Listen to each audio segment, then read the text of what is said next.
teacher.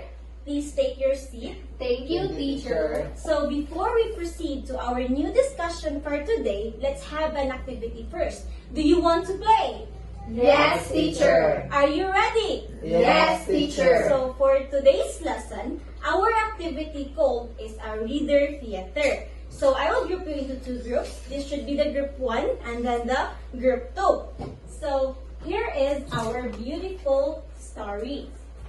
The title of our story is The Hungry Caterpillar.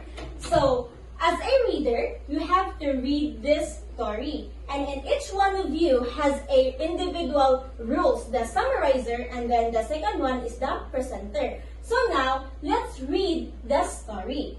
The Hungry Caterpillar. Please read. Once upon a time, there was a little egg on a green leaf. One day morning, the egg hatched, and out came a tiny and very hungry caterpillar. She inched her way up a tree looking for food. When she reached a leaf, she took a small bite. Then she took a bigger bite. Then she took an even bigger bite. Soon, the leaf was gone. The caterpillar moved to the next leaf. She ate the leaf, and the leaf beside that, and the leaf beside that. And she grew bigger and bigger and bigger. One day, though the caterpillar stopped eating, she hung from the tree and spun a cocoon around herself and went to sleep.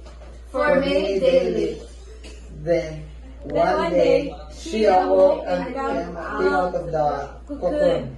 Only she was no longer a caterpillar. She was now a beautiful butterfly. Alright, very good. So now, I want to know who is the summarizer of each group. Me, teacher. Okay, how about this group?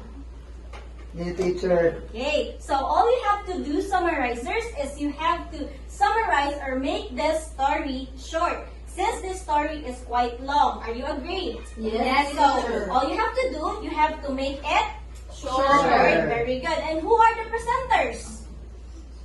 Me, teacher. Okay, how about this group?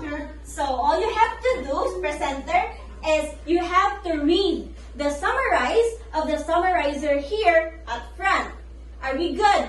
Yes, teacher. Happy? Yes, teacher. Please, so I will give you 2 minutes to write the summary of this story. You may now go. So now, I have here 2 pieces of paper. This for group 1 and for the group 2. So summarizers, you have to write the short story of this story. And then presenter, again, you have to read what the summarizer write on that paper. Are you ready? Yes, Okay, I teacher. will give you 2 minutes to write the summarizer, to write the summarized story of the story, and then presenter, you have to present it here at front. So you may now write the short story. Are you done? Yes, Yes, teacher. teacher. So let's have the group 2 first. Please read your summary here front. There was a little egg on a green leaf. The egg hatched and came a tiny and very hungry butterfly. And she ate a many leaf and then she became bigger and bigger. And she was no longer a caterpillar and she was now a beautiful butterfly. Okay, very good. Please give a 3 claps for the group 2. 1, 2, 3. So now let's hear the summary of the story from the group 1.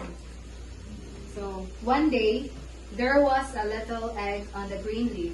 In the morning, the egg hatched, and the caterpillar was very hungry and the caterpillar became bigger and bigger, until the caterpillar became butterfly. Okay, very good. Please give group 1 a round of applause.